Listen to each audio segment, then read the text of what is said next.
السلام عليكم. هنكمل مع بعض النهارده ان شاء الله تعالى ليسون 2 ثالثه اعدادي. ليسون بيتقسم على 3 اجزاء، سهل جدا ان شاء الله تعالى، مش هياخد وقت في الشرح. وبعدين مجهزين كده ورقتين يلموا الليسونين 1 و 2 لانهم مرتبطين ببعض جدا. الليسون متقسم 3 اجزاء. اول جزء انا بتكلم على السورس بتاعه الالكتريك.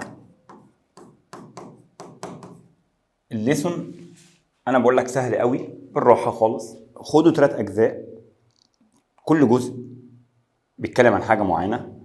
الجزء الاولاني بيتكلم على مصادر الكهرباء. قلت له مصادر الكهرباء حاجتين، يا اما الكترو كيميكال سيلز اللي هي باللغه العربيه البطاريات الكهروكيميائيه. كلمه كهروكيميائيه يعني انا بعمل تشينج من كيميكال انرجي واخليها تبقى الكتريك. قلت له ايه الاكزامبل؟ قال لي بتيجي باسم دراي سيل، اللي هم لو اكتر من واحده بنسميهم باتري. قلت له مش فاهم الحته دي. قال لي دراي سيل اللي هي الواحده بس، انما باتري واحده جنب واحده جنب واحده واوصلهم ببعض، دول كده بيتسموا باسم باتري او بنسميها سيمبل سيل. يبقى كده الالكترو كيميكال سيل ده اول مصدر للالكتريستي. الاكزامبلز بتاعته دراي سيل، باتري، سيمبل سيل. اي جهاز من الثلاثه بيعمل تشينج من كيميكال انرجي لالكتريك انرجي، عشان كده بنسميها الكترو كيميكال سيلز. اما المصدر الثاني اسمه الكترو جينيريتور، اللي هي المولدات الكهربيه، اللي هو الدينامو. ملوش غير اسم واحد، اللي هو بيحول من الكايناتيك انرجي او اللي بنسميها ميكانيكال انرجي الى الكتريك انرجي. يبقى الدرس يا دكتور بيتكلم على ازاي بنجيب الكهرباء. قلت له بنجيب الكهرباء من حاجتين، يا اما الكترو كيميكال سيلز يا اما الالكترو جنريتور، يا اما بتشينجنج الكيميكال انرجي الى الكتريك انرجي، يا اما بتشينجنج الكايناتيك انرجي انتو الكتريك انرجي. يبقى اول تلت احنا قلنا هنجزء الدرس 3 اجزاء. انت بتتكلم على ايه؟ قال لي عنواني ميثود اوف اوبتيننج الالكتريك. وانت بتذاكر مكتوبه كده عندك ميثودز طرق اوف اوبتين الالكتريك، الطرق اللي بنجيب بيها الكهرباء. ايه هي الطرق اللي بنجيب بيها الكهرباء؟ قلت له يا اما الكترو كيميكال سيلز يا اما الكترو جنريتور. الكلام واضح. بتحصل على الكهرباء منين؟ قلت له بحصل على الكهرباء من مصدرين، يا مصدر اسمه الكترو كيميكال سيل يا مصدر اسمه الكترو جنريتور. الالكترو كيميكال سيل دي ديفايسز بتحول الكيميكال انرجي الى الكتريك انرجي، انما دي ديفايسز بتحول الكايناتيك انرجي الى الكتريك انرجي. يبقى انا عندي مصدرين بجيب بيهم كهرباء. قلت له تمام. تاني جزء قلت له الكايند، التايب، الانواع بتاعه الالكتريك كارنت.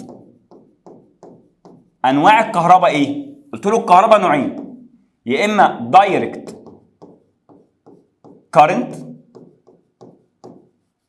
تيار ثابت موحد واختصاره دي سي، دي دايركت وسي كارنت. ايه الدايركت كارنت؟ قال لي الدايركت كارنت ده بروديوسد، بنجيبك بنحصل عليك obtained from الدراي سيل، بجيبه من الالكترو كيميكال سيلز. انا عندي الحجاره بتاعتي ليها ساين بوزيتيف وساين نيجاتيف. هوصلها باللامب، اللمبه بتنور، الكهرباء واخده اتجاه واحد من البوزيتيف للنيجاتيف. فانا اقدر اول بوينت اطلعها اقول ان انا عندي يوني دايركشن، ليا اتجاه معين، ليا اتجاه معين طالع من البوزيتيف رايح للنيجاتيف، طالع من البوزيتيف ورايح للنيجاتيف، طالع من البوزيتيف ورايح للنيجاتيف، طالع من البوزيتيف ورايح للنيجاتيف. وعندي كونستانت كارنت، كونستانت تياري ثابت، يعني قوتي مقدارها ثابت يستهلك لفتره معينه ويثبت ويختفي ويقل وارمي الحجاره. فبتمثل جرافيكال هكذا، هنا التايم وهنا الانتنستي ثابته، عشان كده بيسموني دايركت كارنت. اول نوع كهرباء اسمه دايركت كارنت، اختصاره دي سي، اتكلم عنه شويه يا مستر، اختصاره دي سي، دايركت كارنت. قال لي انا produced obtained from الالكتروكيميكال سيل، بنحصل عليه من الالكتروكيميكال سيل، من الدراي سيل، من السمبل سيل، من الباتري. عندي يوني دايركشن، اتجاه معين، بشغل جهاز واحد بوزيتيف نيجاتيف بوزيتيف نيجاتيف زي ما مرسومه لك. ليا كونستانت انتنستي، ليا مقدار ثابت من الكهرباء بيستهلك بعد فتره وبيخلص وبيترمي. البطاريه بتاعتي كان ترانسفيرد اتس الكتريستي، ممكن انقل الكهرباء اللي جواها انقلها بس شورت ديستانس، يا دوبك اشغل بيها حاجه قريبه مني. ده حتى يا راجل بطاريه العربيه، بطاريه العربيه بتشغل المحيط بتاع العربيه بس. فاقدر اقول على الدايركت كارنت ان هو ترانسفيرد.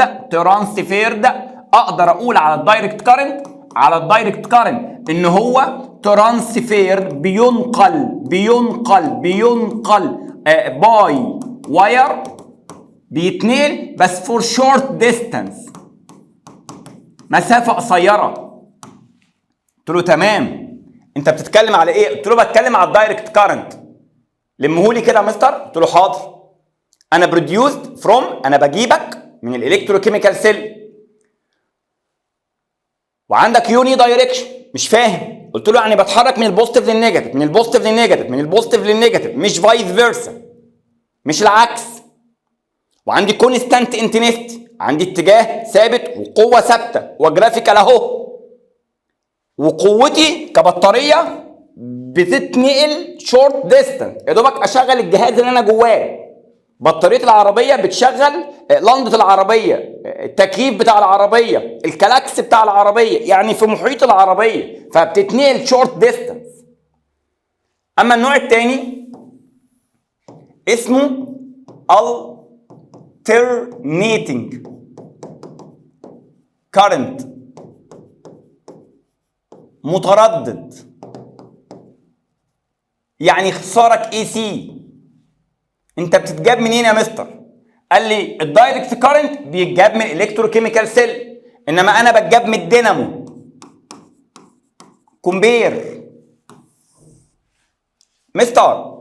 الالترنيتنج ده الكوبس بتاع البيت، الفيشه اللي بيشغل الجهاز، يشغل جهاز ويشغل جهاز ويشغل جهاز، بيشغل اكتر من جهاز. فعشان كده اقدر اقول ان هو فاريبل، متغير الدايركشن. واقدر اقول ان هو فاريبل في الانتنستي، يعني قوته مش ثابته، ممكن الكهرباء تبقى ضعيفه، ممكن الكهرباء تبقى قويه. فعشان كده بيمثل جراف هكذا، ادي التايم وادي الانتنستي. بص ده متغير، ده كونستانت. اقدر انقل الكهرباء ديت، اقدر انقل الكهرباء بتاعت الالترنيتنج، اقدر انقلها بس باي واير، برضو باي واير بس فور لونج ديستانس. اقدر انقل الكهرباء بتاعت البيت، بتاعت الدينامو، بتاعت الجنريتور مسافه طويله لحد اخر الشارع. وانا ماشي كده في الشارع بيكون في افراح او في افتتاح محل، بلاقي مكنه كبيره هي دي الجنريتور، هو ده الدينامو بيشغل سطر نور لحد اخر الشارع، فبنقل الكهرباء اللي انتجت من خلال الجنريتور من خلال الدينامو. ده الدينامو الجهاز اللي في الشارع اللي بيقعد يعمل دوشه ساعه الفرح او ساعه افتتاح محل، الكهرباء بتاعته بتتنقل مسافه طويله. انما كهرباء البطاريه مسافه قصيره. كمان الدايركت ده اللي هو الحجاره، اللي هو بطاريه الموبايل، بطاريه اللاب، اللي لما بتخلص بروح اشحنها. فانا بشحنها دي يعني ايه؟ قلت له يعني الالترنيتنج كارنت كان كونفيرت، ينفع احولها واخليها دايركت. لما البطاريه بتفضى بشحنها بالاستخدام والاستعانه بالالترنيتنج. الحجاره فضيت، البطاريه فضيت، عايز اشحنك، معايا بطاريه لاب، معايا بطاريه موبايل، خلصتها، البطاريه دي كانت الكهرباء اللي فيها اسمها دايركت كارنت، خلصت، قلت له هروح اجيب الترنيتنج، والالترنيتنج ده هعينها جوه هنا، بشحن الموبايل بتاعي. يبقى انا خليت الالترنيتنج تخزن على هيئه دايركت، يعني حولت الالترنيتنج الى دايركت. طب ينفع العكس؟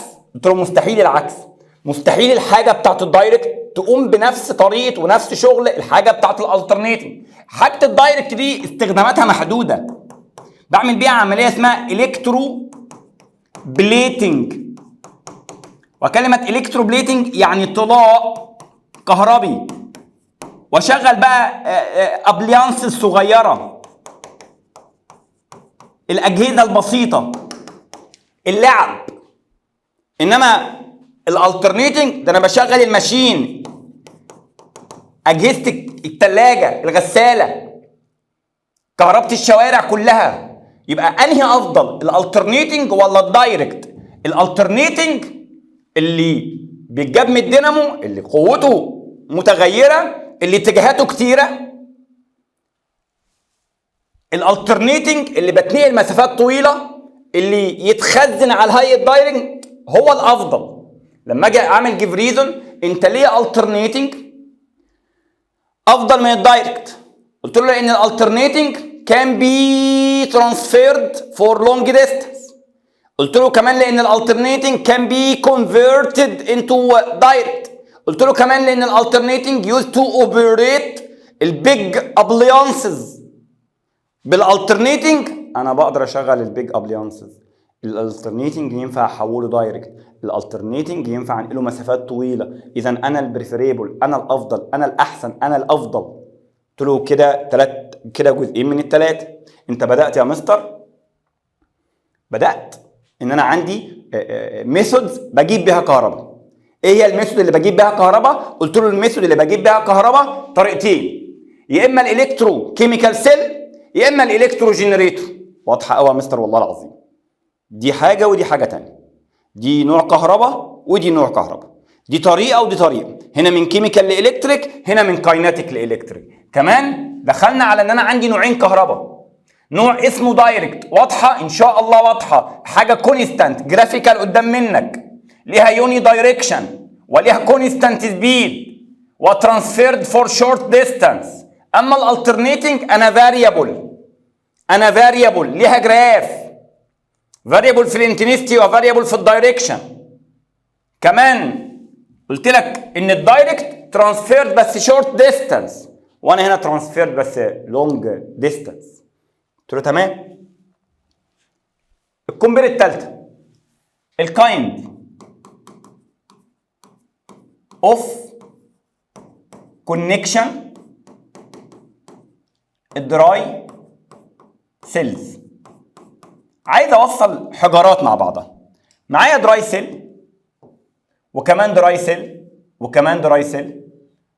هقول ان دي ب 2 فولت ودي ب 2 فولت ودي ب 2 فولت. عايز اوصلهم، قال لي في طريقتين للتوصيل. في طريقه اسمها سيريس، انا بوصل دراي سيل.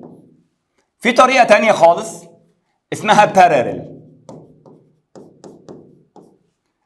الهدف من السيريس اوبتين الحصول على هاي اي ام اف. عايز اجيب اعلى اي ام اف الديفاين ازاي؟ قال لي كونكت، بجيبهم كده يا فندم. كونكت البوزيتيف بول اوف ذا فيرست with negative pole of the second by copper wire. Then connect the positive pole of the second with negative pole of the third and connect the positive pole of the last with negative pole of the first. وحط بينهم الجهاز بتاع الفولتميتر عشان يحسب EMF الباتري. تاني عايز اعمل ديفاين بيفهم. السيريس طريقه توصيل ايه؟ ولا اميتر ولا فولتميتر، ده طريقه توصيل دراي سيل. معاك حجاره جايبها من السوبر ماركت وعايز تشغل بيها الجهاز. الحجاره عايز تشغل بيها الجهاز، الحجاره دي الدراي سيل دي هتتوصل مع بعض ازاي؟ قال لي في طريقتين. طريقه اسمها سيريس، عايز اجيب اعلى EMF، ليا غرض معين للحصول على EMF كبير على حسب الاكتيفيتي اللي انا بنفذها. الديفاين قال لي كونكت البوزيتيف بول اوف ذا فيرست with second pole of the with negative pole of the second. then طبعا by copper wire connect البوزيتيف بول of the second with negative pole of the third. then connect البوزيتيف بول of the last with negative pole of the first. again connect البوزيتيف بول of the first with negative pole of the second by copper wire. then connect البوزيتيف بول of the second with negative pole of the third by copper wire. then connect البوزيتيف بول of the last with negative pole of the first. خلصت؟ قلت له عايز اجيب الاي ام اف. قال لي لو المجموعه اللي معاك كلهم شبه بعض، لو كلهم شبه بعض بعمل ان تايمز E1. مين ال N دي يا مستر؟ قال لي دي عددهم. ومين ال E1 دي؟ قال لي دي 1 of them. هم عددهم كام في الاكزامبل اللي انت عارضه يا مستر؟ قلت له عددهم 3.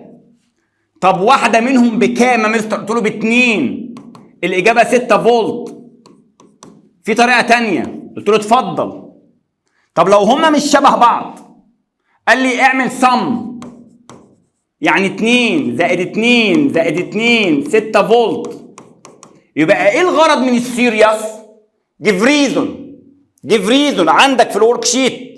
dry cells connected in series to obtain EMF high. to obtain high EMF. to obtain الهاي EMF بتوصل سيريس ليه؟ قلت له عايز EMF عالي. طريقة التوصيل قال لي البوزيتيف بالنيجاتيف، البوزيتيف بالنيجاتيف، البوزيتيف بالنيجاتيف، واخر واحد مع اول واحد. عندك طريقتين تعمل بيهم كالكيوليشن. لو هما شبه بعض عددهم ان القانون تايمز E1، واحدة منهم عددهم 3، واحدة منهم ب2، يبقى 3 في 2 ب6. او لو هما مختلفين زي ما هنشوف اعمل سميشن. تخش على البارل. قال لي الغرض ايه في البارل؟ قلت له اوبتين لو EMF، عايز اجيب اقل EMF. give reason. dry cells are connected in parallel. بتوصل بارل ليه؟ قلت له تو اوبتين، عايز اجيب اقل EMF. لما يكون السؤال عايز مقدار قليل فكر في البارل، بس البارل لازم يكونوا متشابهين، يعني لازم يكونوا كلهم قد بعض. بروح واخد واحده والتانيه والتالته واخفيهم تحت بعض اكنك بتخبيهم. كولكت جمع البوزيتيف بول از 1 بول، then collect النيجاتيف بول as 1 بول، then connect with each other. ال EMF of الباتري equal 1 of them. يعني ان شاء الله يكونوا 10 تحت بعض، انا باخد واحده فيهم بس. يعني انا باتنين وانت باتنين وانت باتنين هنتوصل بارل. قلت له الاي ام اف بتاعت البطاريه كلها 2 فولت، واحده منهم بس مخبيهم تحت بعض، مخبيهم تحت بعض. تاني الطريقتين على السبوره. ليسن 2 خلص بافكار بقى يا فندم. في الدراي سيل عايز توصل وتجيب اعلى اي ام اف، حط سيريس. يعني انا اقدر اقول لك ان في السيريس لو حبيت ارسم هنا اقول اي ام اف وهنا النمبر اوف سيلز. لو النمبر اوف سيلز زاد الاي ام اف هتزيد. يعني انا كنت حجاره واتنين هوصلكم ببعض واحط هنا لامب، اللمبه هتنور. قلت له اه. طب لو بقينا كمان حجاره الاضاءه، قلت له هتزيد. طب كمان حجاره الاضاءه هتزيد. طب كمان حجاره الاضاءه هتزيد. يعني في السيريس كل ما عدد الحجارات هيزيد الاي ام اف هيزيد، لان بنعمل سميشن. انما في الباراليل قلت له ادي حجاره ووصلتها وحطيت لامب، اللمبه نورت. طب هنحط واحده كمان باراليل، قال لي الاضاءه هي لانك حاططها تحتيه باراليل. وفي الباراليل انا باخد قيمه واحده بس. يعني في الباراليل ادي النمبر اوف سيلز وهنا الاي ام اف. طب العدد عمال يزيد، كنت واحده وبقت اتنين وبقت تلاته وبقت اربعه وبقت خمسه، قال الاي ام اف ثابته. يعني لو بقينا حجاره كمان، قلت له لندن نفس الاضاءه. طب كمان نفس الاضاءه ما اتغيرتش، ثابته. بص الرسمه، بص الرسمه. الغرض من السيريس اجيب اعلى اي ام اف. طب وفي الباراليل انا يا فندم انا بجيب اقل اي ام اف، ما بزيدش. طب حط حجارات كتير ولا اي حاجه هتتغير. في الباراليل مفيش حاجه بتحصل. nothing happen in EMF by increasing number of cells. هتزود زي ما تزود انا مش هيحصل لي حاجه. طب ممكن مساله يا مستر افهم السيريس والباراليل اكتر؟ انا عندي ادي سيل 2 3 4، دي بواحد ونص ودي بواحد ونص ودي بواحد ونص ودي بواحد ونص. دول 4 شبه بعض. عايزين نوصلهم عشان نجيب 6 فولت، وعايز اوصلهم عشان اجيب 1.5 فولت، وعايز اوصلهم عشان اجيب 4.5 فولت، وعايز اوصلهم عشان اجيب 3 فولت. قلت له ال6 فولت دي اعلى قيمه ليا، وانا في اعلى قيمه انا هفكر في السيريس. بروح واخد الحجاره كده بالرسم. السؤال بيجي اصلا باي دروينج. ادي 1 2 3 4، البوزيتيف بالنيجاتيف، البوزيتيف بالنيجاتيف، البوزيتيف بالنيجاتيف، اخر واحد مع اول واحد. وحطيت جهاز الفولتميتر عشان يقرا. ساعتها الاي ام اف ايكوال. هما كام واحده يا مستر؟ قلت له هما 4، ده عددهم. والواحده فيهم بكام؟ قال لي ب1.5. المحصله بتاعتي قلت له 6 فولت. انا خلصت خالص، والله ما في ابسط من كده. طب عايز اجيب 1.5، دي اقل حاجه. هخفيهم بقى تحت بعض لان لازم اشتغل بالاربعه. مستر مش ينفع اشتغل باثنين او بثلاثه. لا يا فندم، لازم الكل يخش معايا في نفس المساله. روح حاطط الاولى وحاطط الثانيه وحاطط الثالثه وحاطط الرابعه ومجمعهم، البوزيتيف مع بعض اكنهم طرف واحد، والنيجاتيف مع بعض بالراحه خالص اكنه طرف واحد. خلي انت رسمتك تكون احسن مني. وضح البوزيتيف ووضح النيجاتيف. هنا الاي ام اف بتساوي واحده بس. خلصت. يبقى لو عايز اقل مقدار فكر في الباراليل، لو عايز اعلى مقدار فكر في السيريس. طب عايز بين البنين، لازم السيريس يخش مع البارل. انا عايز انتوا كلكم على بعض تجيبوا لي 4.5. قلت له ماشي. ما هو دي واحده وجنبها واحده، طالما البوزيتيف هيروح للنيجاتيف، يبقى انا كده بوصل سيريس.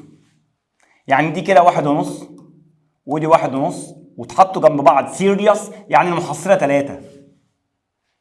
فاضل لي 1.5 بس وانا خدت 2. طب وانتوا عاملين فيكوا ايه؟ انا عايز منكم واحده بس. قال لي حطهم تحت بعض اخفيهم. يعني قلت له دي نيجاتيف صح؟ قلت له اه. قلت له انا هجمع النيجاتيف ادي كده، ادي كده، اجمع البوزيتيف واجمع النيجاتيف واخلص. دولت سيريس جنب بعض ب 3 فولت، دول تحت بعض يعني بارالل، يعني باخد منهم واحده بس، يبقى السمشن كله 4.5. يبقى لما اتزنق وعايز اخلص حطهم تحت بعض. بمعنى انا معايا دول عايز اخليهم ب 3 فولت، قلت له ادي واحده بوزيتيف ونيجاتيف، جنبها واحده بوزيتيف ونيجاتيف، دول كده ادي 1.5 وادي 1.5 يطلعوا ب 3 فولت، واللي تحت دول برضو 1.5 و1.5 يطلعوا ب 3 فولت. يبقى دي 1.5 ودي 1.5، دول السيريس يطلعوا 3 ودول السيريس يطلعوا 3. هجمع البوزيتيف مع بعض واجمع النيجاتيف مع بعض، يبقى انا وصلت دولت اللي هم الثلاثه بدولت اللي هم الثلاثه بس بارالل، عشان اجيب في النهايه 3 فولت. تاني بص المنظر، دولت كده على بعضيهم سيريس 3 فولت، ودولت كده على بعضيهم سيريس طالما بوزيتيف زائد نيجاتيف، طالما بوزيتيف مع نيجاتيف 3 فولت. طب انتوا الثلاثه اللي فوق مع الثلاثه اللي تحت، قال لي الهيئه دي تجميعة البوزيتيف مع بعض وتجميعة النيجاتيف مع بعض يبقى بارل، فباخد منهم مقدار واحد بس 3 فولت. في طريقه ثانيه، قلت له انا عايز اطلع ب 3 فولت، قال لي ادي 1 ادي 2، دول كده مع بعض بارل يطلعوا كده على بعض ب1.5، ودولت كده جمعتهم برضو يطلعوا على بعض ب1.5. وطالما البوزيتيف هيقابل النيجاتيف يبقى انا عملتهم مع بعض سيريس، يبقى في النهايه هنطلع برضو ب 3 فولت. بص 3 فولت ليها كام رسمه؟ بص دي كمان، انا ادي واحده وادي كمان واحده وادي كمان واحده، انا كده خلصت من 3. جمعت البوزيتيف وجمعت النيجاتيف، دول كلهم على بعض يدوني مقدار واحد بس ب1.5، واحط معاهم بقى واحده سيريس. انتوا على بعضيكم ب1.5 وانت لوحدك ب1.5، واحنا مع بعض احنا الاثنين سيريس 1.5 و1.5 نطلع ب 3 فولت. يبقى رسمه 3 فولت ليها رسمه، ليها 2، ليها 3. مهم قوي موضوع 3 فولت دوت، ناخد وقتنا فيه كده. بص يا حبيبي، بص يا دكتوري، انا عايز اكبر مقدار هفكر في السيريس، عايز اقل مقدار هفكر في البرل. المهم بقى الميكس نخش مع بعض. قلت له الموضوع سهل، بوزيتيف هيلمس نيجاتيف ده كده سيريس، بوزيتيف هيلمس نيجاتيف كده سيريس، انما لو بجمع بوزيتيف وبجمع نيجاتيف يبقى كده بارل. لازم اشتغل بالمجموعه كلها. قلت له دول كده لو وضحناهم لوحديهم بتاعت ال 3 فولت دي، قلت له كده ادي حجرتين، دي 1.5 ادي النيجاتيف وادي البوزيتيف. طالما النيجاتيف لمس البوزيتيف يبقى احنا كده مع بعض سيريس، فبجمعهم فيدوني الاجمالي 3. نركن في جنب، وادي دي كده وادي دي كده. طالما النيجاتيف لمس البوزيتيف، انت 1.5 وانت 1.5، يبقى الاجمالي بتاعكم برضه 3. يبقى انتوا الاجمالي بتاعكم 3 وانا الاجمالي بتاعي 3. لو جمعنا النيجاتيف، اول ما بقول كده جمع النيجاتيف، جمع النيجاتيف، جمع البوزيتيف ووصلهم ببعض، يبقى انت كده دخلت سيريس مع بارل عشان خاطر انا مسالتي عايزه كده. مسالتي عايزه تطلع 3 فولت، قلت له هتصرف، انا معايا 4 حجرات، انا معايا 4 حجرات. فحطيت 2 مع بعض 3 فولت و2 مع بعض 3 فولت، خدت وخدت وقربت اي طريقه. طب طريقه تانية، قلت له ما هو لو انا جبت دولت ودولت ودولت وجمعتهم، طالما قلت كلمه جمعتهم يبقى واخد قيمه واحده بس، يعني انتوا كلكم بواحد ونص، فاضل حجاره لان هم كانوا 4 حجرات. رحت حاطط بقى يا فندم النيجاتيف مجمعه مع البوزيتيف،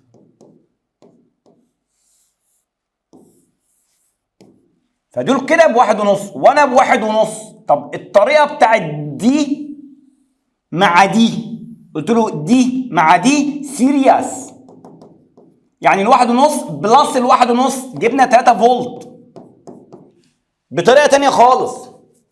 هي معتمده على التركيز وانك تسمع كلامي كويس. عايز اكبر مقدار سيريس اونلي، اقل مقدار بارل اونلي.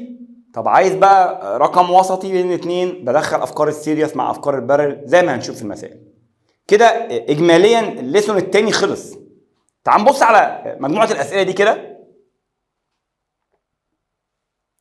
بسم الله. دي رسمه، والله انا ما طالب غير انك تركز بس. قبل ما اقرا السؤال تعال بص على رسمتي، يا رب تكون واضحه، هي عندك في الكتاب. ده فولت ميتر وده الاميتر.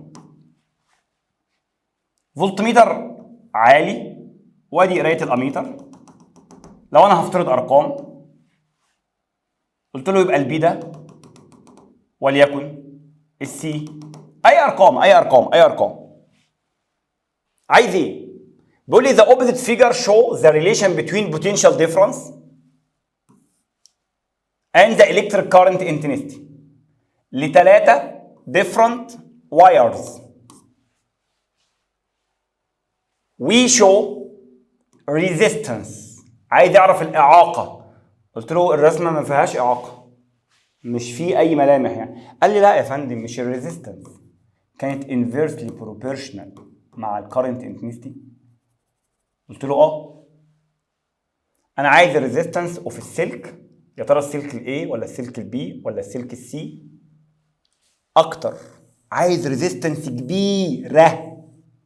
قلت له هنا الكارنت انتنستي سي بواحد، هنا الكارنت انتنستي باتنين، هنا الكارنت انتنستي بتلاته، وانا دارس ان كل ما الريزيستنس تزيد الكارنت انتنستي يقل. بص الهدوء، انا دارس ان كل ما الريزيستنس تزيد الكارنت انتنستي تقل. قلت له انا عايز بقى الريزيستنس از مور، يعني عايز ريزيستنس عاليه. قلت له هدور على كارنت انتنستي منخفض، يبقى الكارنت انتنستي منخفض اهو.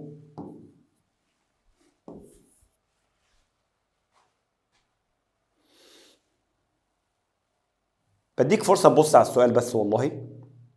نقول كمان مره. اوبزيت فيجر موضح العلاقه اللي بين البوتنشال ديفرنس وبين الكارنت انتنستي.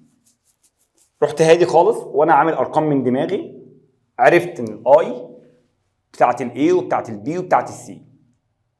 اقرا سؤالي، انا عايز ريزيستنس عاليه. قلت له ريزيستنس عاليه يبقى كارنت انتنستي منخفض. خلصت. نروح للمساله بتاعتنا. انا بحب ابص على الرسمه الاول. قلت له ده الاميتر داخل على الحجاره وعلى الحجاره الثانيه وعلى كونستانت ثابته. تمام. الحجرتين دولت متوصلين سيريس، يعني الحجرتين دولت كده مديني 6 فولت. يبقى هنا في كارنت انتنستي معين. في حجاره هي يا مستر بس الحجاره دي للاسف مش هتشتغل عشان الكي بتاعي اوبن. الحجاره دي ب 6 فولت. قلت له عايز يعرف لما السويتش يقفل، لما المفتاح ده يقفل ايه اللي هيحصل في الاميتر. قلت له والله تعال نبص، اصل لو الفولت زاد الكارنت انتنسيتي هتزيد، لان اومز لو قال كده. اومز لو قال ان الالكتريك كارنت انتنسيتي، اومز لو قال ان الالكتريك كارنت انتنسيتي دايركتلي مع البوتنشال ديفرنس. انا عيني بقى على البوتنشال ديفرنس. انا كنت ب 6 فولت ايام ما كان الكي اوبن، انا قفلت الكي لقيت النيجاتيف متوصله بالنيجاتيف والبوزيتيف متوصله بالبوزيتيف، يبقى انت موصل دولت بديت بارل، يعني لسه الفولت زي ما هو ب 6 فولت، يبقى قرايه الاميتر مش هتتاثر. ممكن تاني يا مستر؟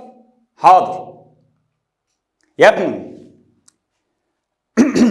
الاميتر قرايته تزيد قرايته تقل اذا زاد او قل البوتنشال ديفرنس.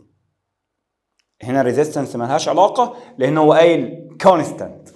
شيل بقى ريزيستنس من دماغك. خلصت. انا كارنت انتنسيتي دلوقتي تحت رحمه البوتنشال ديفرنس. مش انت لسه قايل ريزيستنس في السؤال الاولاني؟ ايوه يا فندم، هنا الريزيستنس هو قايل ثابته.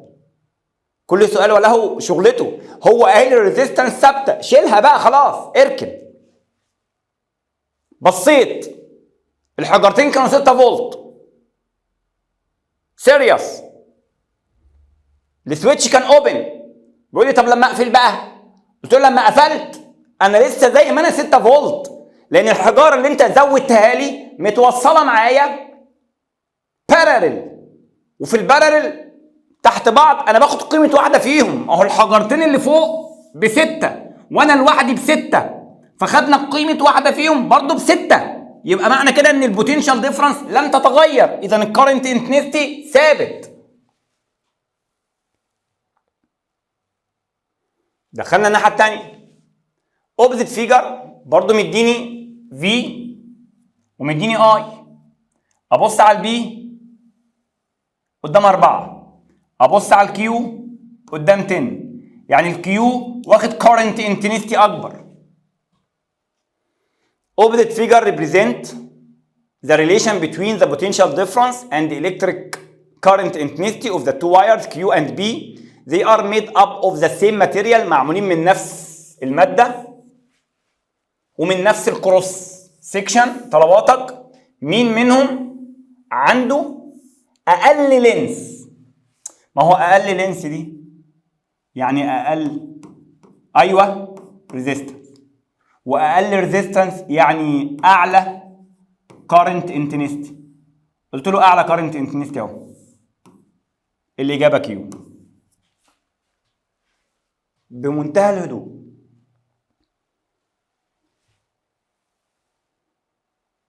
In the opposite figure determine the position of the connection. عايز الطريقه المكان. قلت له دي سلك، ده السلايدر اللي هيتشال ويتحط في اي وضع معين بحيث ان انا هتحكم في اللينس بتاعت الواير، فهتحكم في الريزيستنس، فهتحكم في الكارنت انتنسيتي. يعني الموضوع كله عباره عن لينس هيأثر في الريزيستنس فهأثر في الكارنت انتنسيتي.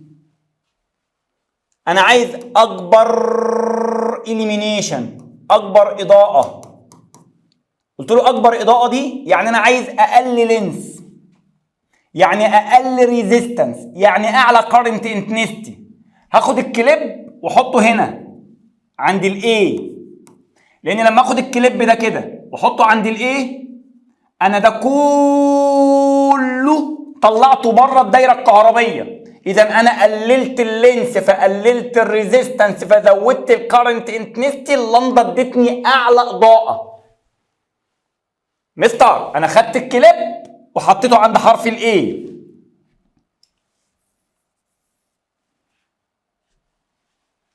انا عايز انا عايز يا مستر ايه؟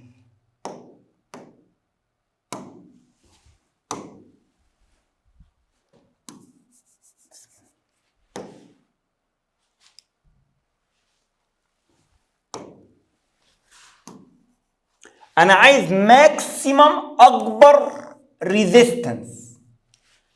اكبر ريزيستنس يعني انا عايز اطول لينس، اكبر ريزيستنس، اقل كارنت انتنسيتي. هاخد الكليب ده واحطه هنا عشان يبقى ده كله جوه الدايره الكهربائيه. يبقى الاجابه حرف الدي. انا عايز اصغر كارنت انتنسيتي. قال لي طب ما هو زي بعض، ما هو اصغر كارنت انتنسيتي يعني اكبر ريزيستنس، يعني برضو عندي الدي. تضحكش عليا. انا عايز اعلى اضاءه، اعلى كارنت انتنسيتي. قلت له طب ما هو زي دي. انا عايز اضعف اضاءه. قلت له اضعف اضاءه يعني اصغر كارنت، يعني زي دولت. انا حليت جملتين جبت الباقي. Study the opposite figure which represent 3 conductors. قدام منك 3 conductors. انا شايف حرف ال A بيدي وحرف ال A بيدي. طالما الكهرباء خارجه مني يبقى انا اللي هاي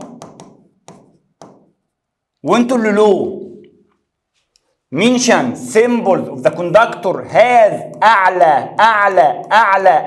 قلت له يبقى حرف ال A. هو ليه مفيش كهرباء بين البي والسي؟ طالما مفيش كهرباء بيننا يبقى احنا الاثنين ايكوال في البوتنشال. يبقى الديفرنس اللي بيننا ايكوال زيرو. مفيش فرق بيني وبينك، لا انت تتنطط عليا وانا اتنطط عليك.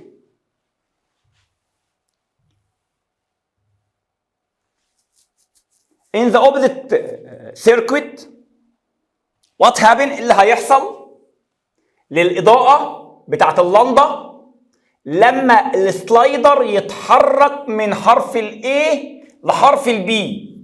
والنبي عشان خاطر ركز، أنا هاخد السلايدر أهو وأجيبه كده.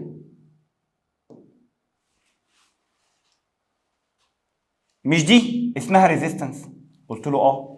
قال لي لما انت خدت السلايدر ده وجبته عند حرف ال A ولا حرف ال B بقت الدايره الكهربائيه ماشيه كده. بص ايدي لحد اللمبه والبطاريه، يعني الجزء ده بقى اوت. يبقى انا عملت ايه لما اتحركت من الاي ورحت للبي؟ من الاي رحت للبي، قلت له يبقى انت كده قللت اللينس، يعني قللت الريزيستنس، يعني زودت الكارنت انتنسيتي، يعني الاضاءه زادت. ممكن تاني يا عم؟ تالت.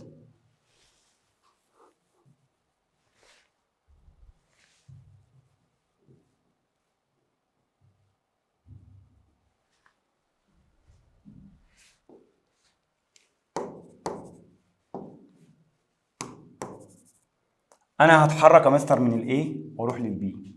بعمل كده ماشي. من البطاريه اهو، خرجت من الحجاره، خارج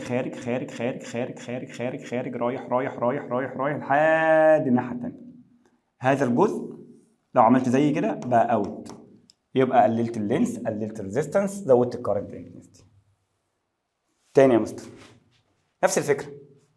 in the opposite circuit when the slider of rheostat اتحرك من الاي وراح للبي. قلت له تعالى المره دي بقى اجي كده، ده كده اتلغى. بص بقى، بص انا همشي ازاي. انا ماشي اهو عديت على الريزيستنس، عدت معايا بقت ان مش بقت اوت المره دي. يعني المره دي اللينس والله سهله زاد،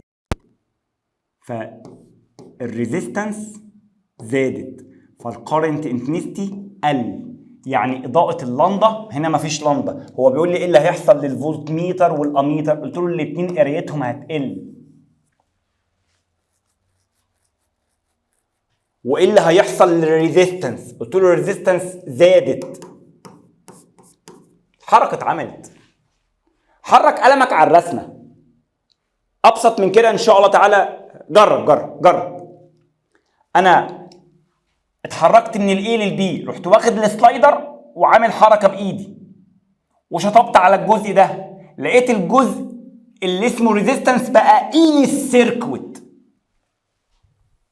قدام مني جراف الفولتميتر ريدنج ب 20 و30 و40 و50. ما تيجي نحسب الار، ما هي الار ايكوال في على الاي.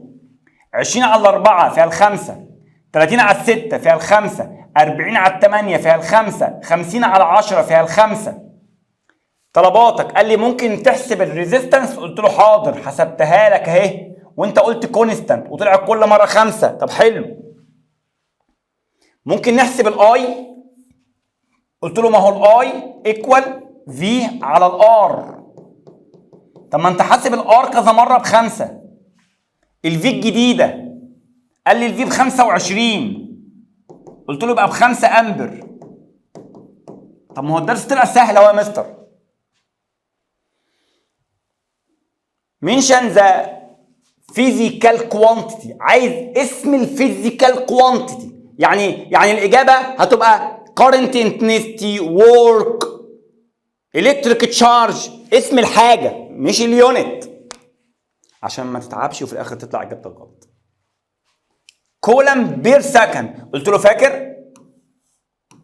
فاكر لما الكيو والاي والتي، الكولم اللي هو الكيو بير التايم اللي هو السكند هيديني الامبر. قلت له مش هينفع امبر، انا عايز فيزيكال كوانتيتي. يعني هذا الجمله تعتبر كده كارنت انتنستي. عايز فولت على امبير، قلت له فاكر كان في وفي اي وفي ار. الفولت اهو والامبير اهو، بنجيب الار اللي هي الريزيستنس. ادي اول جمله وادي ثاني جمله. تعال نمشي كده. الجول على كولم، فاكر لما كان في دبليو وفي في وفي كيو، ادي الجول وادي الكولم. جول على كولم، قلت له جول على كولم. احنا كده بنتكلم على البوتنشال ديفرنس. امبر مضروبه في السكند، قلت له امبر مضروبه في سكند. احنا كده بنتكلم على الكوانتيتي اوف تشارج. فولت في امبر في سكند. ايه ده يا مستر؟ قلت له ما اعرفش. هو اللي انا اعرفه ان لو امبر في سكند هنجيب كوانتيتي اوف تشارج، وان الكوانتيتي اوف تشارج لو اتضربت في الفولت هتجيب الدبليو. يعني ده كله كده احنا بنتكلم على وورك شرقيه 2019. شرقيه 2019. بص التوتر يانجل حلوها.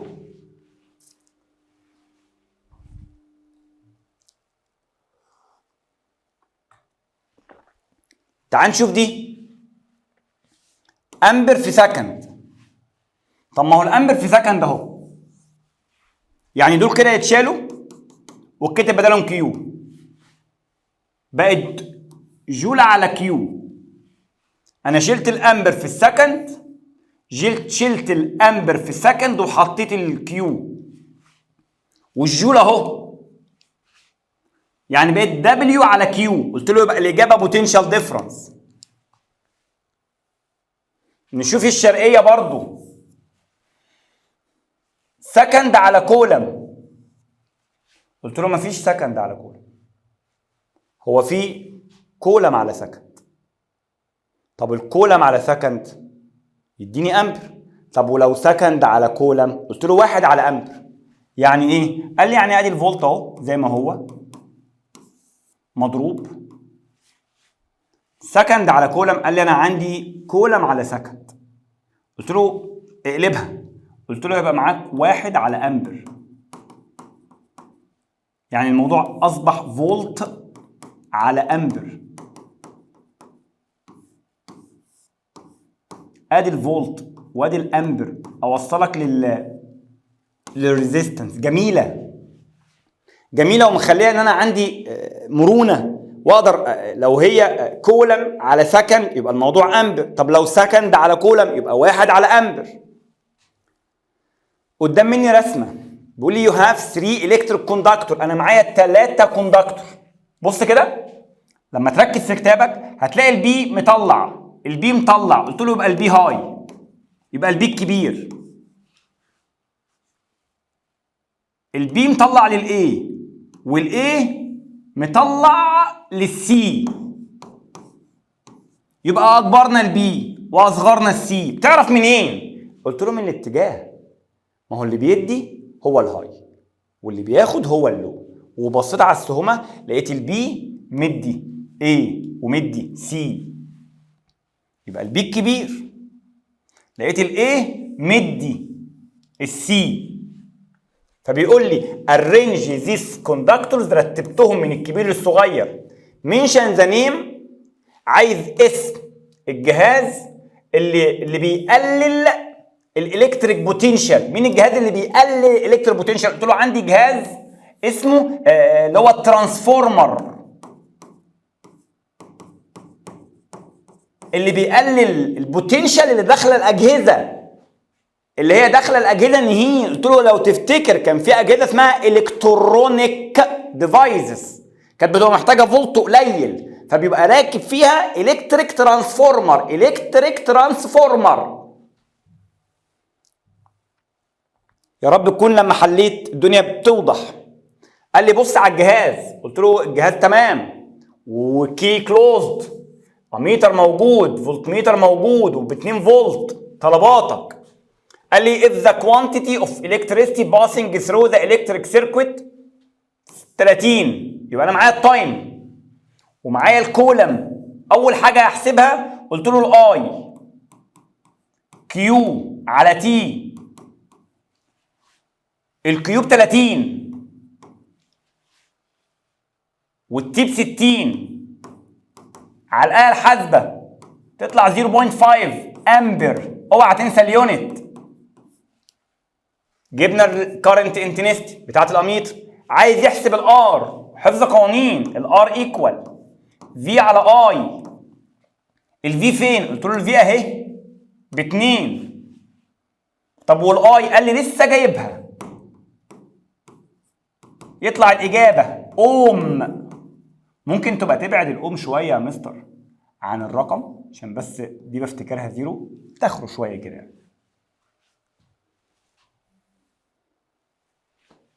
In the following circuit، دايره كهربيه قدام مني ومقفوله، يعني اللنده منوره. الناحيه الثانيه الدايره الكهربيه موجوده بس اوبن. قلت له طالما اوبن يبقى انا هنا بقيس اي ام اف، انما هنا كلوزد. انا الفولتميتر اللي شغال دوت بيقيس البوتنشال ديفرنس. فهو بيقول لي ده فولتميتر. انا بصيت على الرسمه جاوبت الفولتميتر بيقيس. قلت له هنا عشان انا كلوزد بقيس بوتنشال ديفرنس، انما هنا عشان الفولتميتر بتاعي موجود واوبن انا هنا بقيس الاي ام اف. ان ذا اوبوزيت الكتريك سيركت قلت له انا معايا 10 امبر و2 فولت و3 اوم. ماشي.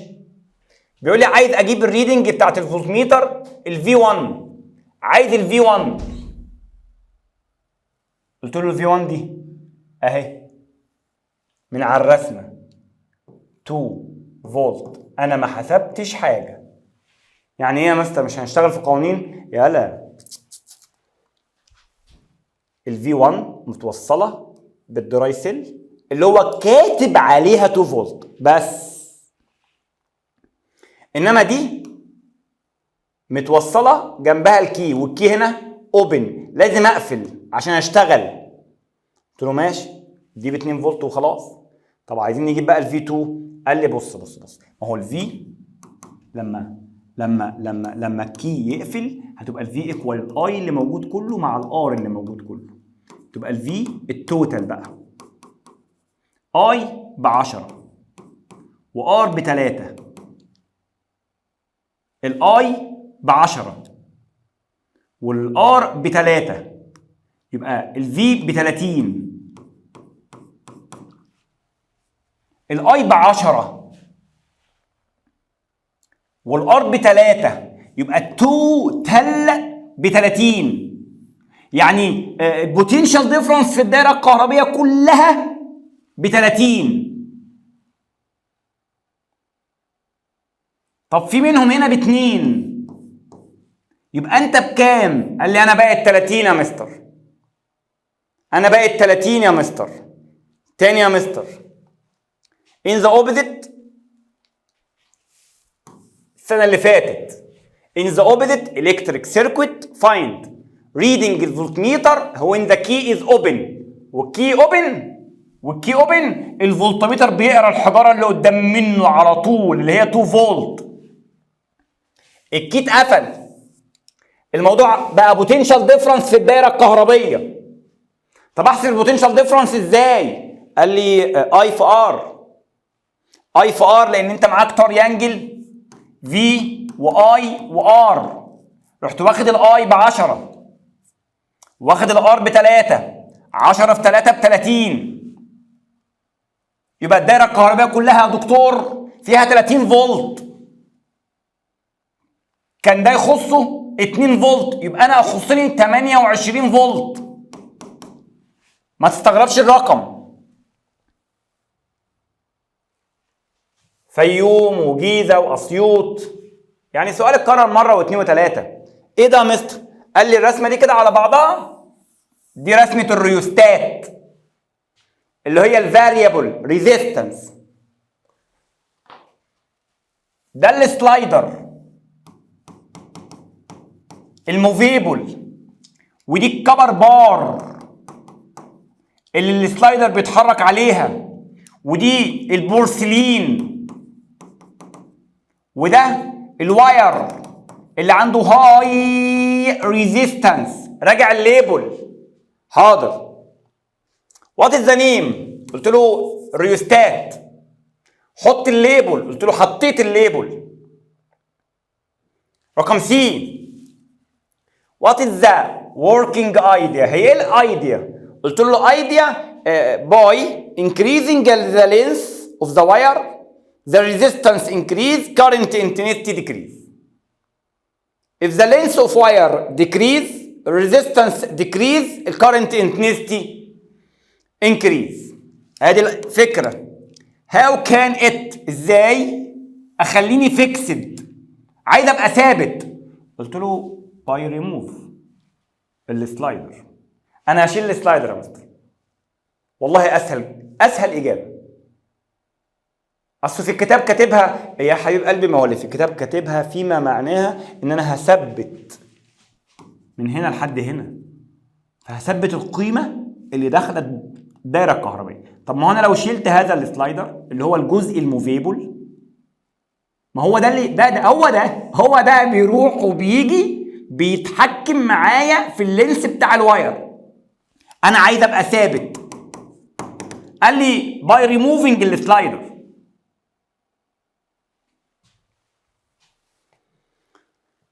نفس الكلام.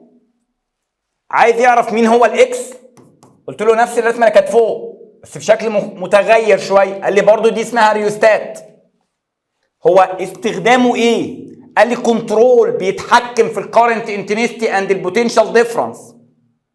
ايه الايديا؟ ايه الفكره؟ قلت له changing the length of wire.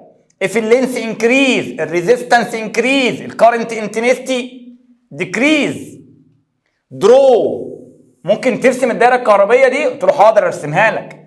ادي دراي سيل وادي اللامب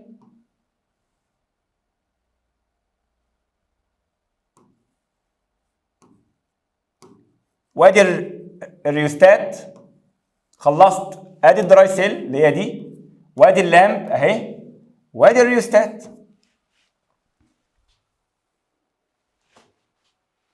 compare between the reading of the voltmeter connected to the resistance in each of the following. تعال نقارن.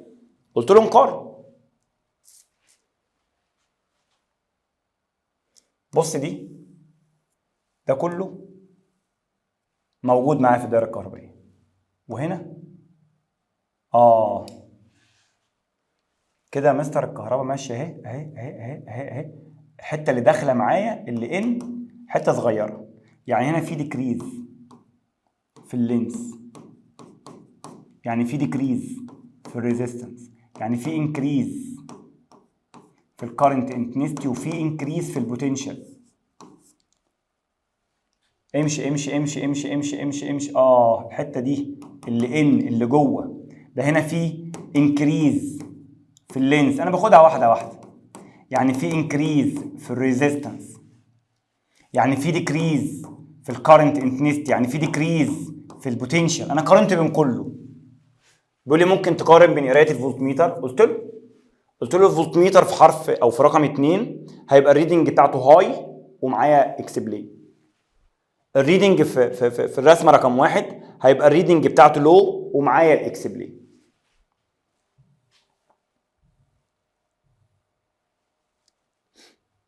in the shown figure front of you. قلت له برضه الرسمه مرسومه، انا معايا امبير ب2 ومعايا فولتميتر ب8. قلت له هنجيب الار، قال لي الار ايكوال في على اي. الفي ب8 والامبير ب2، يعني الموضوع 4. وهسمع كلامك يا مستر، هبعد شويه، هبعد خالص. عايز الكوانتيتي، يعني عايز الكيو. والله يا سلام، اي تايمز تي. الاي انت اللي قايل ب2 يا مستر. طب 1 مينت ما بشتغلش بالمينت، هخليها 60 واضربهم وبالكولم.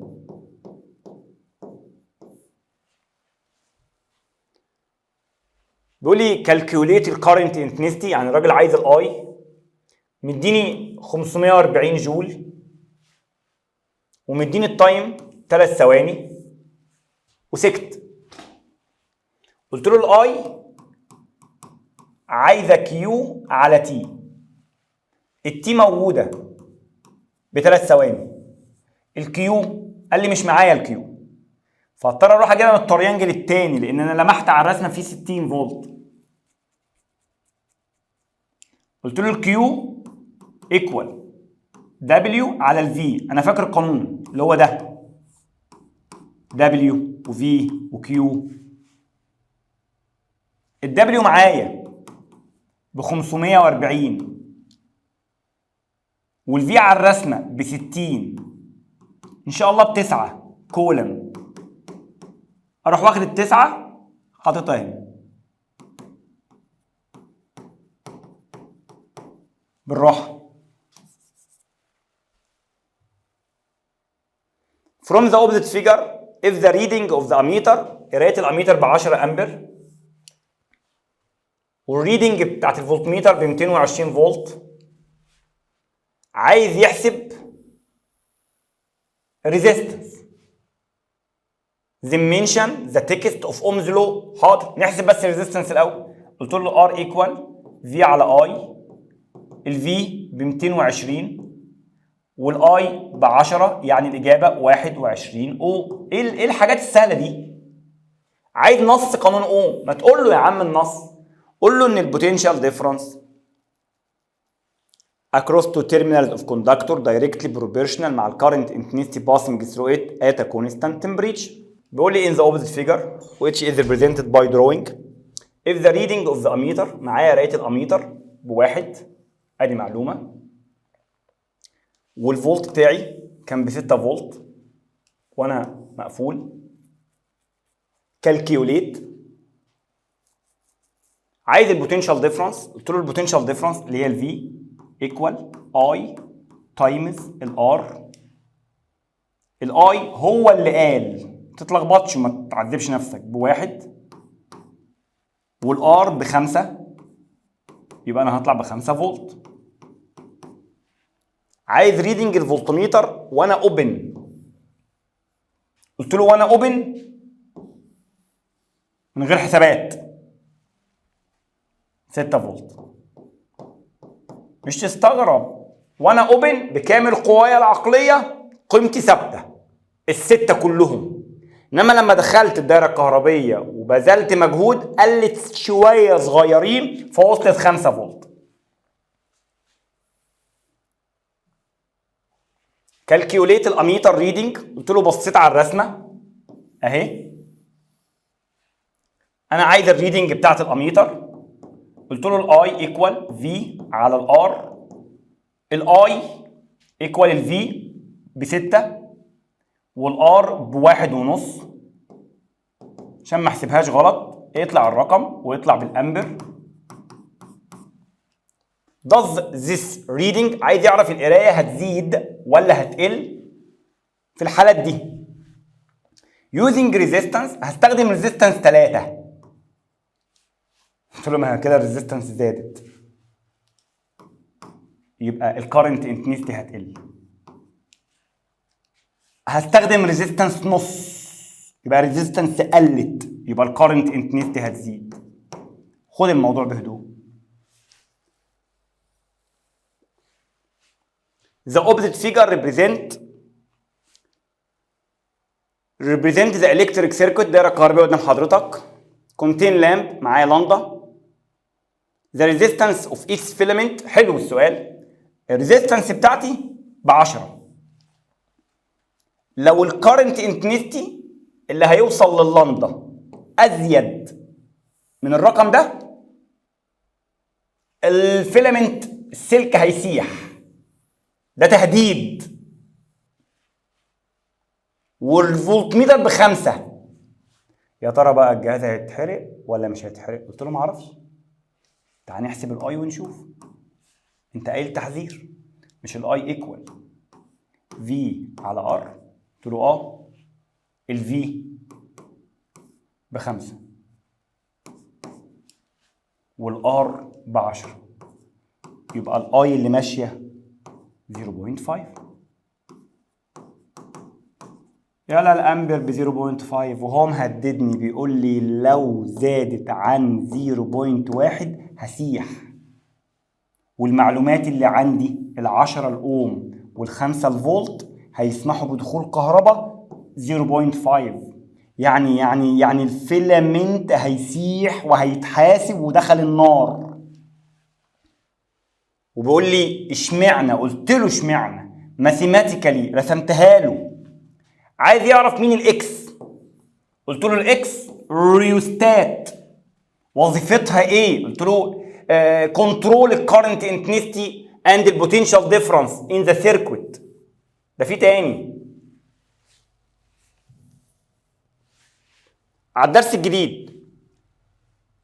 you have 3 similar cell، عندي 3 سيل، 1 2 3، الواحدة اللي فيهم ب1.5. باي دايجرام، جاوب بالرسم. أنا عايز 1.5، قلت له أنا عايز أقل حاجة، فهفكر في البارل. 1 2 3، كولكت كولكت كولكت كولكت. أنا خلصت.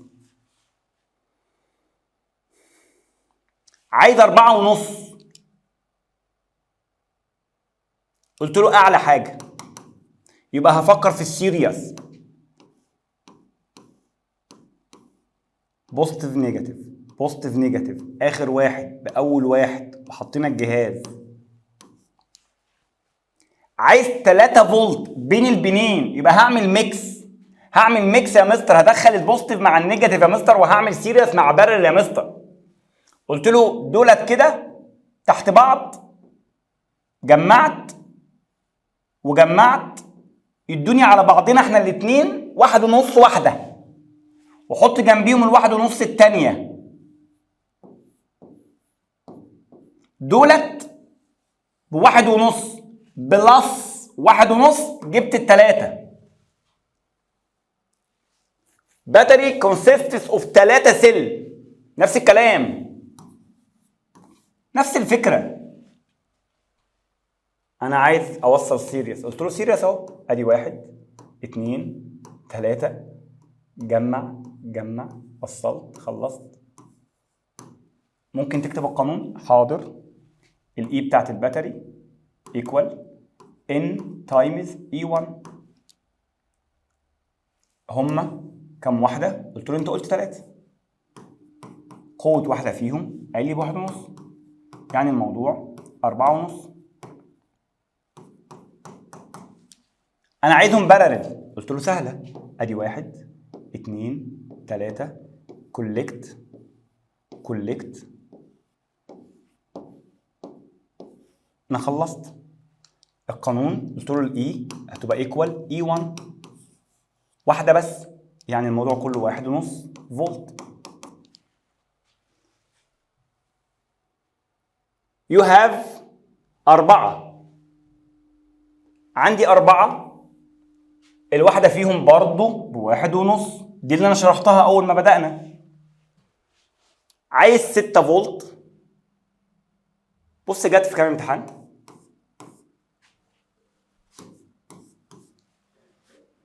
ال6 فولت أعلى حاجة يبقى سيريس، هم 4 حجرات، يبقى هاخد 1 جنب 2 جنب 3 جنب 4 أوصل.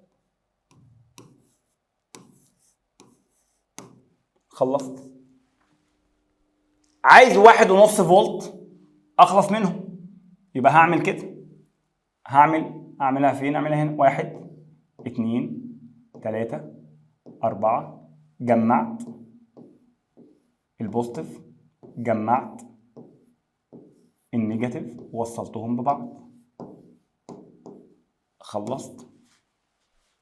نيجي بقى لل4.5. انا خلصت من اعلى واحده وخلصت من اول او اقل واحده. عايز 4.5، قلت له حاضر تعالى نعملها بره. عايز 4.5، قلت له 4.5 اهي، اخد واحده وكمان واحده، لما اجمع دولت بوزيتيف واجمع دولت نيجاتيف، كده الاثنين دول كده على بعض يدوني 1.5 بس، واروح حاطط جنبيهم دي ب1.5 ودي ب1.5، دول كده مع بعض سيريس مديني 3، وهم نفسيهم معاكي انت كمان سيريس، يبقى دي لوحدها ب1.5 دولت مع بعض سيريس ب3، يبقى الليله كلها ب4.5. يا رب تكون فاهمني. طب عايز 3 فولت بطريقتين، حاضر، ال3 فولت اهم، هعمل كده، ادي 1 2 3 هجمع البوزيتيف، دول كده النيجاتيف اتجمعوا هما كمان، دول كده مديني 1.5، وادي البوزيتيف وادي النيجاتيف اللي فاضله وادي الجهاز، دول ب1.5 انتوا ب1.5 وانت ب1.5 ومتوصلين مع بعض سيريس، يبقى الاجمالي 3 فولت. يا اما اعمل كده،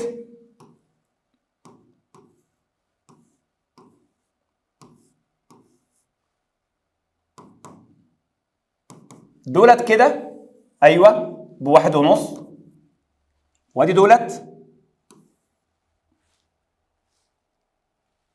دي النيجاتيف، انا هجمع البوزيتيف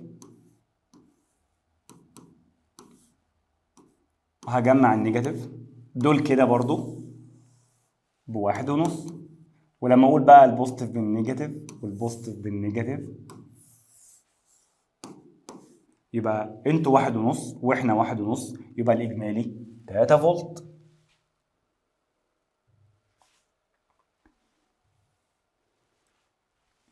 If you have 4 dry cell،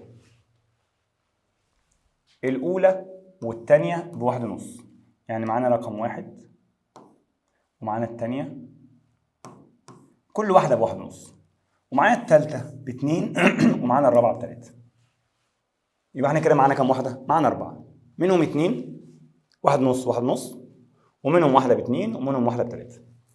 عايز أجيب 8، 8 دي رقم كبير، فأنا هوصلكم كلكم مع بعض سيريس. هروح أعمل كده، أدي أمه 2 وأدي ال3، دول كده 2 و3 5، وادي دي بواحد ونص ودي بواحد ونص، كله سيريس. بص بقى عشان هما غير بعض هيبقى هنا الموضوع عبارة عن الصم 2 زائد 3 زائد واحد ونص زائد واحد ونص، الإجمالي 8 فولت. عملت مجموع سيريس. طب عايز ابقى بستة ونص، قلت له حاضر. طالما دول شبه بعض يتوصلوا بارل، هروح مجمع كده البوزيتيف ومجمع كده النيجاتيف.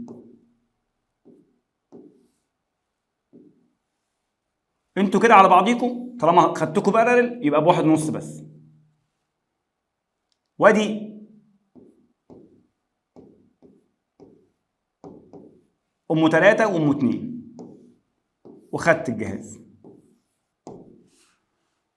دي بواحد ونص ودول بتلاتة وباتنين، يبقى دول كده ب5 فولت، انتوا ب5 واحنا بواحد ونص، يبقى الاجمالي 6 ونص. You have 4 similar cells. معايا النهارده 4، الواحدة فيهم ب1.2. عايز اجيب 1.2، قلت له دي اقل حاجة، يبقى هوصلكوا بارل. سهلة؟ 1 2 3 4، جمع جمع جمع جمع جمع جمع جمع جمع، وصلت، خلصت الجهاز. عايز 4.8، دي اعلى حاجه سيريس. 1 2 3 4، بالراحه. 1.2 1.2 1.2 1.2، فين البوينت؟ 1.2 1.2 1.2، جمع 4.8. عايز 2.4، رقم بين البنين. طالما رقم بين البنين احنا هندخل سيريس وبارل مع بعض. انا عايز 2.4، قلت له سهله. ادي انا معايا حجاره وحجاره وحجاره، معايا 4. انا عايز الرقم ده، والله اكتر من طريقه بس حاول. قلت له ادي 1 2 3، كله كده اتحطوا. ادي البوزيتيف وادي النيجاتيف، دول كلهم يطلعوا 1.2. اتفضل لسه 1.2 كمان اهي. في طريقه تانية؟ في طريقه تانية وتالتة وعملناها من شويه. جرب انت بقى.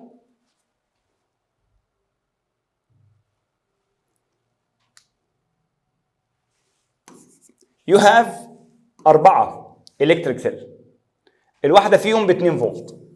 معايا 4، الواحدة ب 2. How can you connect them to obtain battery 4 فولت؟ أنا معايا 4، الواحدة ب 2، ده عايز 3 طرق. أنا معايا 4، ركز بس عشان هنشيل الشاشة دي. معايا 4، الواحدة ب 2، أنا عايز 4 فولت. معايا 4،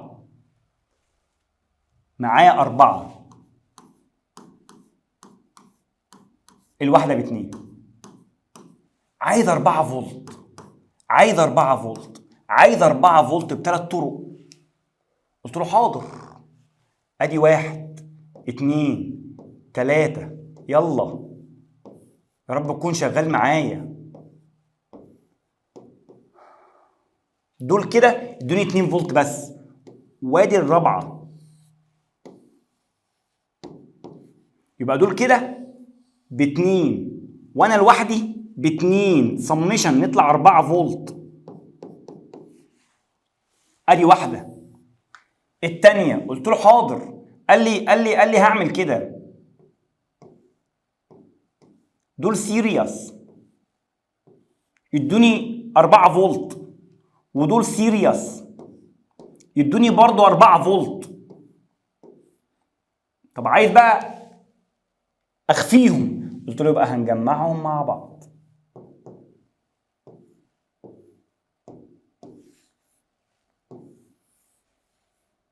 مهمة قوي قوي قوي قوي. اللي فوق ب4 فولت واللي تحت ب4 فولت. مع بعض بارلل ادوني 4 فولت مره واحده بس. ادي كمان طريقه. الطريقه الثالثه ان انا هعمل دولت واجمعهم، وهعمل دولت واجمعهم، دولت كده ب 2 فولت ودولت كده ب 2 فولت، ورحت مجمعهم مع بعض عشان اوصل ل 4 فولت. ادي ال 4 فولت بالاربع طرق.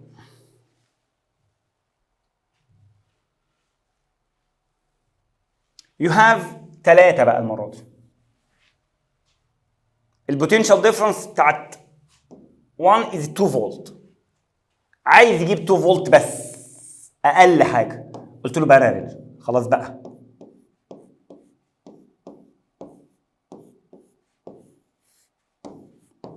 يلا خلصت. عايز 4 فولت وعايز 6 فولت. 6 فولت دي الهاي سيريس. 1 2 3 جمع. بقول لك شرعيه يا عم. 2 و2 و2 6 فولت. عايز 4 فولت. قلت له هعمل 2 بارلل اهم ومعاهم واحده سيريس. خلصت. اخر سؤال بيقول لي there are 3 identical electric cells.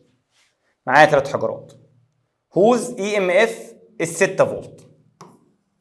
هم ب 6 فولت are connected in the electric circuit. متوصلين مع بعض بطريقه معينه. والريزيستنس الكامله 4. show by drawing solving how the electric circuit is connected to obtain. انا عايز اجيب 1.5 فولت بس. 1.5 قصدي امبير. قلت له ماشي، عايز اجيبه 1.5 امبير.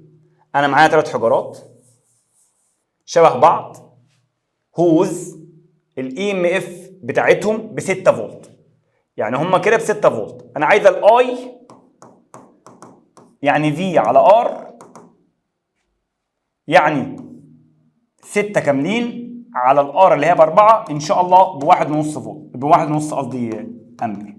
قلت له انت عايز ايه؟ قال انا عايز الحجاره بتاعتي تتوصل بشرط اجيب 6 فولت. التلاتة ايدنتيكال شبه بعض، شبه بعض وعلى بعضيهم هوز على بعضيهم ب 6 فولت. وطالما شبه بعض وعلى بعضيهم ب 6 فولت يبقى كل واحده ب 2 فولت، يبقى هوصلهم سيريس.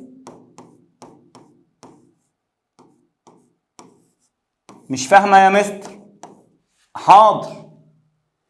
there are 3 ادي 1 2 3 شبه بعض هوز هم ب6 مش الواحده ب6. فانا عايز اوصلكم عشان نوصل ل1.5 امبر، يعني انا محتاج ان الفولت يكون ب6. فانت لو انت ب2 وانت ب2 وانت ب2 ما هو قال ايدنتيكال 2 و2 4 4 و2 6. show by drawing and solving بالرسم وبالحل. ما انا عايز الاي مضروبه في الار ال1.5 مضروب في ال4 نطلع ب6 فولت، يعني عايز مجموعه الحجرات يدوني 6 فولت. فانا معايا 3 شبه بعض هما ب6، يبقى ال6 دي متوزعه عليهم بالتساوي لان هما شبه بعض. يبقى دي ب2 فولت ودي ب2 فولت ودي ب2 فولت. اشمعنى عايزهم كده؟ عشان يبقى المحصله بتاعتي 6 فولت. اشمعنى عايزنا نبقى ب6 فولت؟ عشان خاطر اتناسب مع الارقام اللي عندي. ما هو ال4 في ال1.5 هيوصلوني ل6. there are 3 شبه بعض whose هم whose يا ولاد whose يا ولاد هم التلاتة ب6 على بعضينا كده ب6 فولت. فهنوصل بعض ازاي عشان نحصل على ال6 فولت؟ قلت له يبقى هوصلهم سيريس، كل واحده مثلا كانت ب 2، 2 زائد 2 زائد 2 يطلعوا 2 و2 4، 4 و2 6، وصلنا لل 6 فولت. كده انا قدرت احل شويه على ميكس ما بين الدرسين. هنقرا المساله تاني وعيد كلامي تاني واسمعوا كمان مره. اقولها كمان مره حاضر قبل ما امشي. انا معايا 3 ايدنتيكال الكتريك سيلز هوز، يعني عايده عليهم، يبقى هم ب 6 فولت متوصلين مع بعض بطريقه معينه ما قالهاش. فبيقول لي ارسم وحل. انا عايز الدايره الكهربيه تجيب لي 1.5 امبر. يبقى معلوماتك في الدايره الكهربيه هم الريزيستنس ب4 والامبر كارنت انتنسيتي ب1.5. يعني انا محتاج يكون عندك 6 فولت، وانت 3 حجرات والثلاثه قد بعض وعايز توصل ل 6 فولت، يبقى كل واحده ب2 وتوصلوا مع بعض سيريس. كده انا خلصت الشيت، ولو في اي حاجه تتعاد تاني باذن الله. السلام عليكم.